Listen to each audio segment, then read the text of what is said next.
సుమన్ టీవీలో మీ business promotions కోసం ఈ కింది నెంబర్ను సంప్రదించగలరు.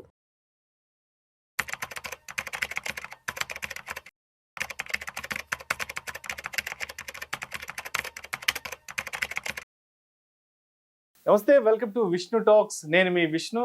ప్రస్తుతం నాతో పాటు సర్టిఫైడ్ ఫైనాన్షియల్ ప్లానర్ తుమ్మా బాలరాజ్ గారు ఉన్నారు. వారితో మాట్లాడదాం. సార్ నమస్తే. సార్ బాలరాజ్ గారు. నమస్తే అండి.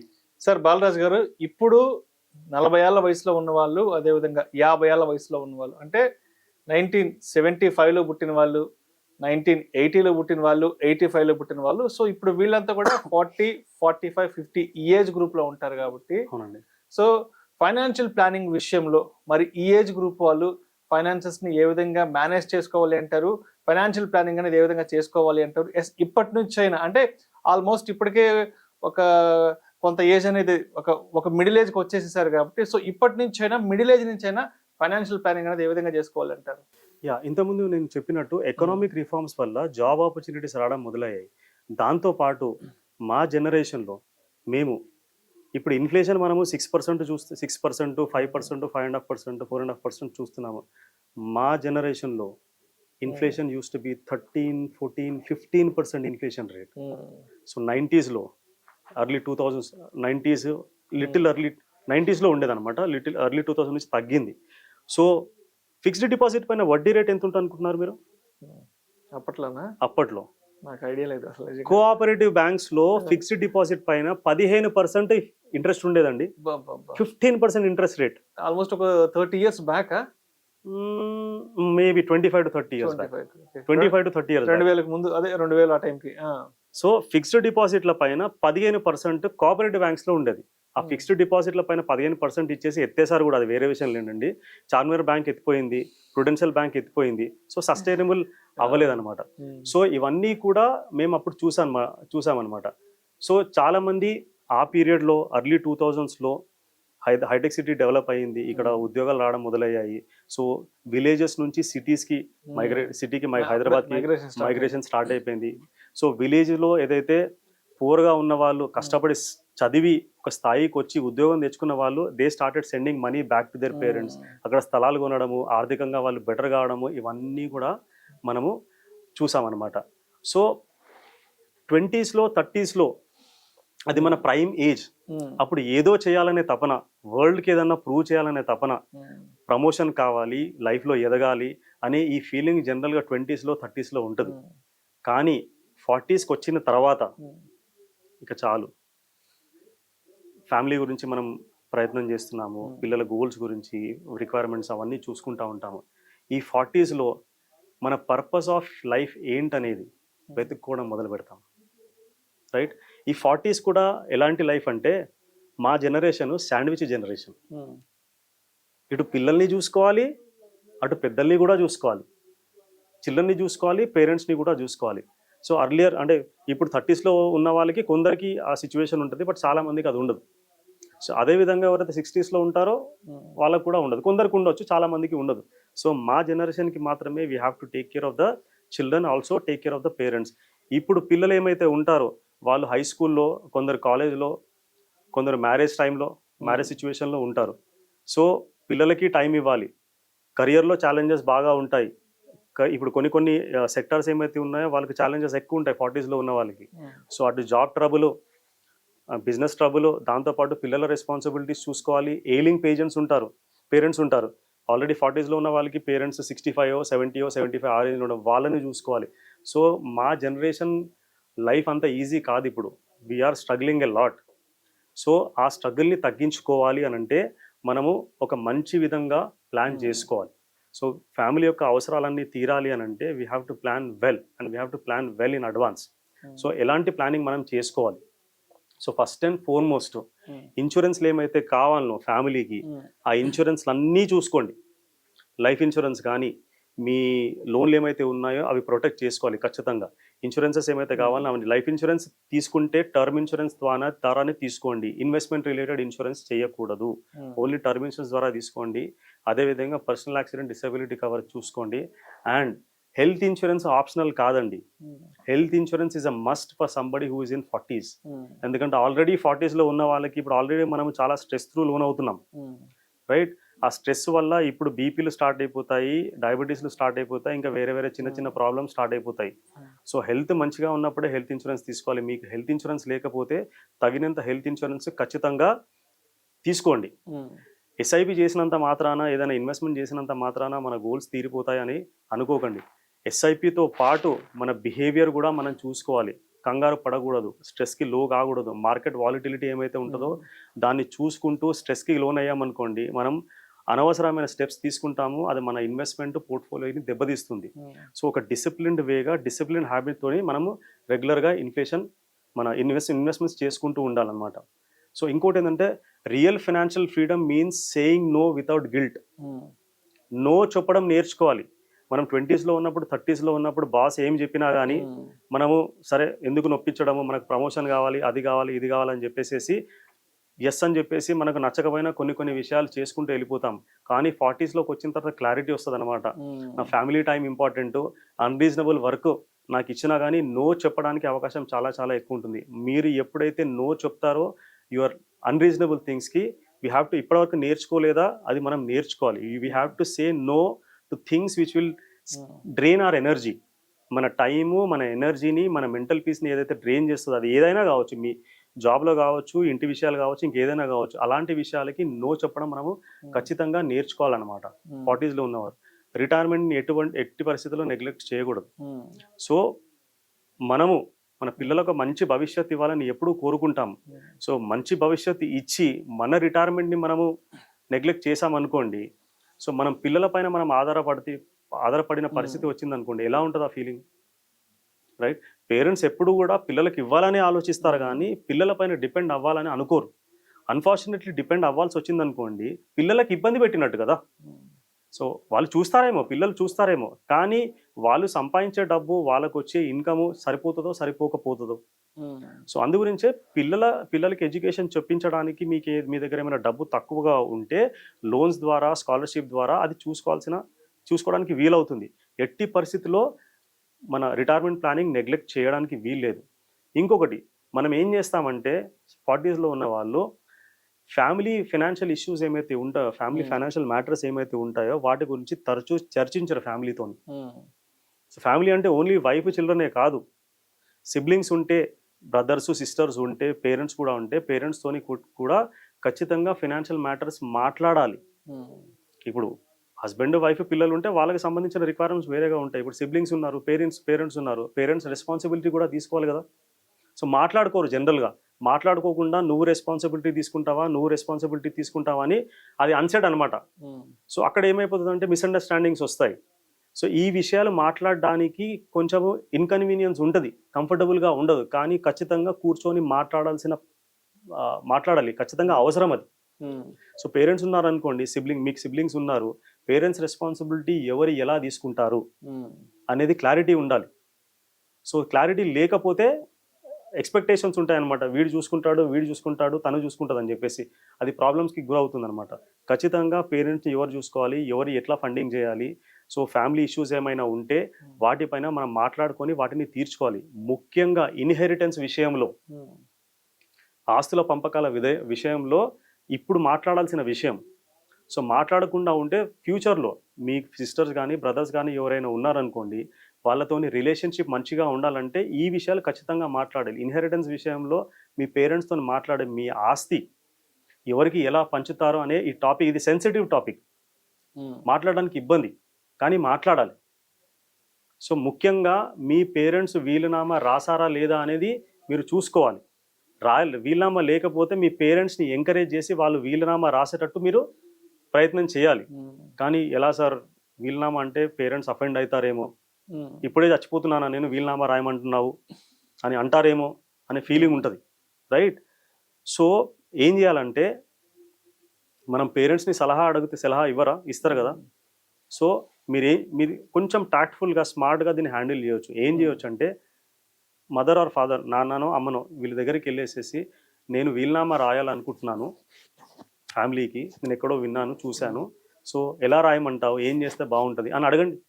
సలహా ఇవ్వరా? మంచిది రాయమని చెప్తారు. అన్న తర్వాత మెల్లిగా, మరి మీరు రాసారా, మీరు కూడా రాస్తే బాగుంటుంది కదా అని అడగవచ్చు. సో వీలునామా ఖచ్చితంగా రాసుకోవాలి. వీలునామా లేకపోతే అసెట్స్ ఏమైతే ఉంటాయో పేరెంట్స్కి అవి డిస్ప్యూట్లో ఉంటాయి. మోస్ట్ ఆఫ్ ద టైం ఏమైపోతుంది అంటే it is not about the money, it is about the ego. Okay. So parents వీలునామా రాస్తారు కదా, జనరల్గా పేరెంట్స్కి పిల్లలు ఉన్నారు అనుకోండి, 2-3 ఉంటారు.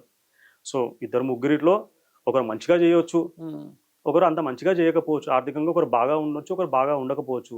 అప్పుడు పేరెంట్స్ వీలునామా రాసినప్పుడు పేరెంట్స్ ఏ విధంగా డిస్ట్రిబ్యూట్ చేయాలనుకుంటారు? Parents tend to bring natural justice, అంటే ఇద్దరిని ఈక్వల్ గా చేయాలని ఆలోచిస్తారు, అంతే కదా. అది ఎలా అవుతుంది?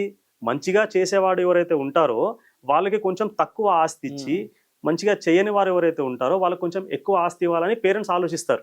జనరల్గా కొన్ని ఎక్సెప్షన్ కేసెస్ ఉండొచ్చు, రైట్? సో సపోజ్ మీరు ఏమీ చెప్పకుండా వీలునామా రాసే ముందు ఏం చేయాలి అని అంటే, మీరందరూ కూడా, మీరు మెన్ కావచ్చు, ఉమెన్ కావచ్చు, మెన్ అయితే వాళ్ళ వైఫ్తోని, ఉమెన్ అయితే వాళ్ళ హస్బెండ్స్తోని, మీ పేరెంట్స్తోని కూర్చొని, ఎవరైతే భాగస్వామ్యులు ఉంటారో వాటిలో వాళ్ళందరూ కూర్చొని డిస్కస్ చేసుకొని విల్ రాస్తే మంచిది. ఇంతకుముందు చెప్పినట్టు it is not about the money, it is about the ego. ఇప్పుడు సపోజ్ ఈ విషయాలు ఏమీ మాట్లాడకుండా, ఇప్పుడు చిన్నవాడికి ఒకరు మంచిగా ఎవరైతే చేయట్లేదో, చిన్నవాడు పెద్దవాడు అనుకుందాం ఈజీ అండర్స్టాండింగ్కి, పెద్దవాడు బాగా చేస్తున్నాడు, ఆర్థికంగా బాగా ఉన్నాడు, చిన్నవాడు బాగా చేయట్లేదు, పేరెంట్స్ చిన్నవాడికి కొంచెం ఎక్కువ ఇద్దామని అనుకుంటారు, రైట్? సో ఈ విషయాలు మాట్లాడకుండా వీలునామాలో పెద్దవాడికి కొంచెం ఎక్కువ, చిన్నవాడికి తక్కువ రాశారనుకోండి, లేకపోతే పెద్ద కూతురికి ఎక్కువ, చిన్న కూతురికి తక్కువ, లేకపోతే చిన్న కూతురికి ఎక్కువ, పెద్ద కూతురికి తక్కువ రాశారనుకోండి, వాళ్ళు అఫెండ్ అవుతారు. చిన్నవాడే ఇష్టమా, నాకు తెలుసు చిన్నవాడు ఫేవరెట్ చైల్డ్ నేను కాదు అనే ఫీలింగ్ వస్తుంది, రైట్? ఎంత వయసు వచ్చినా 40 కావచ్చు, 50 కావచ్చు, 60 కావచ్చు, ఇది ఉంటుంది ఫీలింగ్. సో చిన్నవాడే ఇష్టము మా పేరెంట్స్కి, నేను ఇష్టం కాదు, అందుకోసమే చిన్నవాడికి ఎక్కువ రాశారు, నాకు తక్కువ రాశారు అనే ఒక బిటర్ ఫీలింగ్ వస్తుంది. కానీ యాక్చువల్గా పేరెంట్స్ ఫీలింగ్ ఏంటి? పెద్దవాడు సమర్థుడు, వాడు లైఫ్లో పైకి వెళ్తాడు, ఎట్లాంటి సిచ్యువేషన్ అయినా కానీ నెట్టుకు వెళ్ళగలుగుతాడు అనే కాన్ఫిడెన్స్ పేరెంట్స్కి, అందుకోసమే పెద్దవాడికి తక్కువ రాశారు. వాళ్ళు ఈ ఫీలింగ్ బెటరా లేదా ఆ ఫీలింగ్ బెటరా? కాన్ఫిడెన్స్ ఉంటే ఫీలింగ్ అంటే ఏంది? వాళ్ళపైన నమ్మకం ఉంది పెద్దవాడి పైన. సో చిన్నవాడైతే చిన్నవాడు అవ్వచ్చు, సో ఆ ఫీలింగ్తోని రాస్తారనమాట. సో ఇది డిస్కస్ చేసి ఏమైనా అబ్జెక్షన్స్ ఉన్నా, ఏమైనా డిసగ్రిమెంట్స్ ఉన్నా అప్పుడు మాట్లాడుకొని మీరు వీలునామా రాయాలి. ముఖ్యంగా పేరెంట్స్కి నేను చెప్పేది ఏంటంటే, మీరు ఉన్నంత వరకు, పేరెంట్స్ అంటే ఇప్పుడు 60లో 70లో ఎవరైతే వయసు ఉన్నదో వాళ్ళు, ఆర్ 80స్లో ఉన్న వాళ్ళు, మీరున్నంత వరకు మీ ఆస్తి యొక్క కంట్రోల్ మీ చేతిలో పెట్టుకోవాలి. మీ తర్వాతనే పిల్లల దగ్గరికి వెళ్ళేటట్టు మీరు చూసుకోవాలి. ఖచ్చితంగా ఈ ఇన్హెరిటెన్స్ విషయాలు, ఫ్యామిలీ యొక్క మ్యాటర్స్ ఇవన్నీ కూడా మనము డిస్కస్ చేసుకోవాల్సిన అవసరం ఉంది. ఇంకొకటి ఏంటంటే, మన జనరేషన్ పరిగెత్తుతూ ఉంది. సో లైఫ్లో ఇప్పుడు ఇంతకుముందు మనం చైల్డ్హుడ్లో ఉన్నంత హ్యాపీనెస్ ఇప్పుడు ఉందా? ఇప్పుడు లేదు. ఇప్పుడు మనకు కంఫర్ట్స్ ఉన్నాయి. We're a comfortable generation but not a joyous generation. మనం లైఫ్లో కంఫర్ట్ సంపాదించుకున్నాము, మనకు వెళ్ళడానికి కారు ఉంది, ఉండడానికి ఇల్లు ఉన్నది, మొబైల్ ఫోన్ ఉన్నది, we're enjoying all the comforts.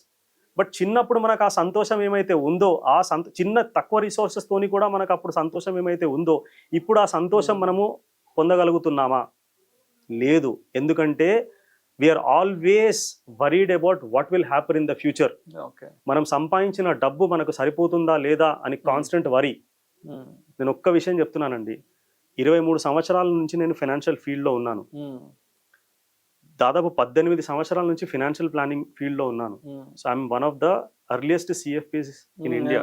Top 600 అంటే ఫస్ట్ 600 లోపల సిఎఫ్పీస్ ఎవరైతే ఉన్నారో నేను ఉన్నాను. టాప్ 10 సిఎఫ్పీస్లో I'm one among them. So గత 15 సంవత్సరాలుగా ఈనాడులో ఆర్టికల్స్ రాస్తున్నాను. చాలా మంది, దాదాపు ఒక 25-30 వేల మందిని సిరి ఇన్వెస్టర్స్ క్లబ్ త్రూ, అదేవిధంగా TV5 mutual fund summit through నేను డైరెక్ట్గా అడ్రస్ చేశాను. దాదాపు 3000 మందిని డాక్టర్స్ని అడ్రస్ చేశాను. సో 2022లో న్యూరో ఫిజిషియన్స్ కాన్క్లేవ్ ఉండే సెమినార్, ఆల్ ఇండియా సెమినార్, అందులో అది అడ్రస్ చేశాను. I have met so many people across so many places. Telangana, Andhra, Karnataka, Maharashtra, ఈ 4 స్టేట్స్లో కూడా నేను చాలా మందిని కలిశాను. చాలా మందితోని వాళ్ళ లైఫ్ స్టోరీస్ విన్నాను. ఒక్క విషయం చెప్పగలుగుతానండి, ఇంత ఎక్స్పీరియన్స్తో ఒక్క విషయం చెప్పగలుగుతాను, మన లైఫ్ చాలా చాలా బాగా ఉంటుంది, యాంగ్జైటీ అవసరం లేదు. ఇప్పుడు నా దగ్గరకు వచ్చే క్లయింట్స్ కూడా ఏంటంటే, వాళ్ళు ఫైనాన్షియల్గా బాగా ఉంటారు, యాక్చువల్లీ వాళ్ళు బాగా ఉన్న విషయం వాళ్ళకి తెలియదు. ఏదో ఒక యాంగ్జైటీ, అరే నేను సంపాదించే డబ్బులు నా భవిష్యత్ అవసరాలకు సరిపోతాయా లేదా, తక్కువ అవుతాయేమో, యాంగ్జైటీ ఫీలింగ్ ఎప్పుడు ఉంటుంది. ఎందుకంటే మనము స్కేర్సిటీ జనరేషన్, మనకు కావాల్సిన వస్తువులు మన దగ్గర లేవు, ఆ స్కేర్సిటీ మైండ్ సెట్ మనకు డెవలప్ అయిపోయింది. సో మీరు మీ రెస్పాన్సిబిలిటీస్ ప్రాపర్గా నిర్వర్తించి మీ ఉద్యోగము మీ వ్యాపారము ప్రాపర్గా చేసి మిస్టేక్స్ చెయ్యకుండా ఉంటే మీరు ఎంత సంపాదించినా కానీ you will have a comfortable life. అదొక్క అష్యూరెన్స్ మాత్రం నేను ఇవ్వగలుగుతాను with so many years of experience in handling so many people. ఎకనామిక్స్లో మనం పరిగెత్తి బాగా డబ్బులు సంపాదించేస్తే మనం సంతోషంగా ఉంటాము అనే ఒక ఫీలింగ్ ఉంటుంది. నేను ఇల్లు కట్టుకున్న తర్వాత నేను హ్యాపీగా ఉంటాను, ఈ ఇల్లు అయిపోతే ఐల్ బి హ్యాపీ, ఈ కారు కొంటే నేను హ్యాపీగా ఉంటాను, ఈ వెకేషన్కి వెళ్తే నేను హ్యాపీగా ఉంటాను. Don't postpone your happiness, you live today. Time అట్లా వెళ్ళిపోతూ ఉంటుంది, మళ్ళీ వెనక్కి తిరిగి చూస్తే మన స్ట్రగుల్ మాత్రమే మనకు గుర్తుకొస్తుంది తప్ప మనం లైఫ్లో ఏం చేసామనేది మనకు గుర్తుండదు. So live your today's life and also live for future. ఫైనల్గా ఒక విషయం చెప్పాలనుకుంటున్నానండి. ఎవరైతే పరిగెత్తి బాగా డబ్బు సంపాదించేసేసి నేను అందరికీ ఒక నంబర్ ఉంటుంది అనమాట, నేను ఒక 100 కోట్లు సంపాదించాలి, 50 కోట్లు సంపాదించాలి, 10 కోట్లు సంపాదించాలి, 50 కోట్లు సంపాదించాలి అని ఒక నంబర్ ఉంటుంది. Unfortunately we're actually getting into the trap. We're getting bombarded and we're being influenced by the social media. So ఆ నంబర్ ట్రాప్లో అస్సలు పడకండి. మీరు కంఫర్టబుల్గా మీరు చేసే ఉద్యోగము వ్యాపారం చేస్తూ మిస్టేక్స్ చేయకుండా ప్రాపర్గా ఇన్వెస్ట్మెంట్ చేసుకుంటే మీ గోల్స్ అన్నీ కూడా ఫుల్ఫిల్ అవుతాయి.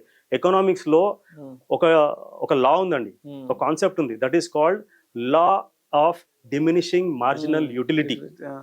Law of diminishing marginal utility.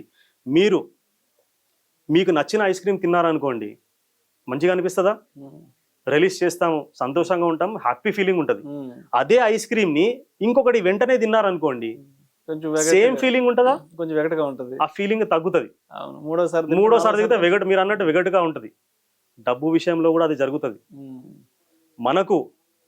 మన అవసరాలు ఏమైతే ఉన్నాయో, మన పిల్లల ఎడ్యుకేషను, రిటైర్మెంటు, ఇల్లు, కారు, వెకేషను, మీ హాబీసు, మీ ప్యాషను, ఏమైతే ఉన్నాయో అవన్నీ కూడా తీర్చడానికి డబ్బు ఏమైతే కావాలనో ఆ డబ్బు మనకు ఖచ్చితంగా కావాలి. రైట్? మీకు 5 కోట్లు కావాలన్నా, సార్ మీరు కోట్లలో, కొందరు వ్యూవర్స్ అనుకోవచ్చు, సార్ మీరు కోట్లలో మాట్లాడుతున్నారని. మీ ఇప్పుడు ఏ లెవెల్లో ఉన్నారు కానీ మీరు కూడా కోటీశ్వర్లు అవుతారండి 15-20 సంవత్సరాల తర్వాత. ఒకప్పుడు లక్షాధికారం అంటే చాలా పెద్ద విషయం ఉన్నది, ఇప్పుడు లక్షలు దేనికి పనికిరావు. So you will also become a crorepati. So first మన అవసరాలకు ఏమైతే డబ్బులు కావాలనో, మన అవసరాలన్నీ తీర్చడానికి, అది 2 కోట్లు కావచ్చు, 5 కోట్లు కావచ్చు, 10 కోట్లు కావచ్చు, ఇవన్నిటికీ డబ్బు ఎంత అయితే కావాలో అంత డబ్బు ఖచ్చితంగా కావాలి. మీకు 10 crores కావాలన్నా 10 crores ఖచ్చితంగా కావాలి. 10 crores బదులు మీకు 20 crores ఉన్నాయి, 30 crores ఉన్నాయి. ఆ నెక్స్ట్ 10 crores ఏమైతే ఉంటాయో, 10 to 20 crores, దాని వాల్యూ అంతా ఉండదు. ఫస్ట్ 10 crores ఉన్నంత వాల్యూ నెక్స్ట్ 20 crores ఉండదు. 20 to 30 crores ఉన్నంత వాల్యూ ఫస్ట్ 10 crores కి ఎక్కువ ఉంటుంది అనమాట.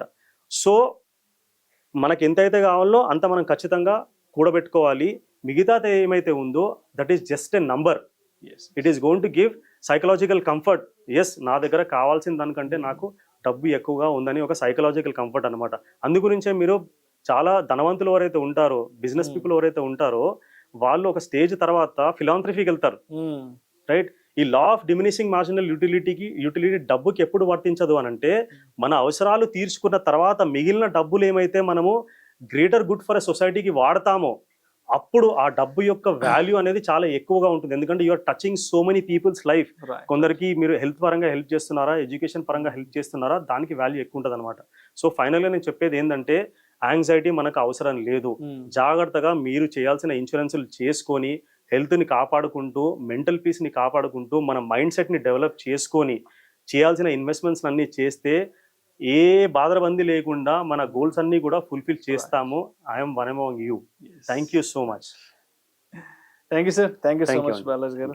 ఎస్పెషల్లీ 90s, 70s, 80s పుట్టిన వాళ్ళు, ఇప్పుడు ఎవరైతే 40-50 years ఏజ్లో ఉన్నారో, సో అటువంటి వాళ్ళు ఫైనాన్షియల్ ప్లానింగ్ అనేది ఏ విధంగా చేసుకోవాలి, ఫైనాన్సెస్ని ఏ విధంగా మేనేజ్ చేయాలి అనే దాని గురించి చక్కగా తెలియజేస్తే thank you so much sir. Thank you అండి. Thank you. Please write your comments. So I want to see your experiences in your childhood. Please write your comments. డెఫినెట్గా.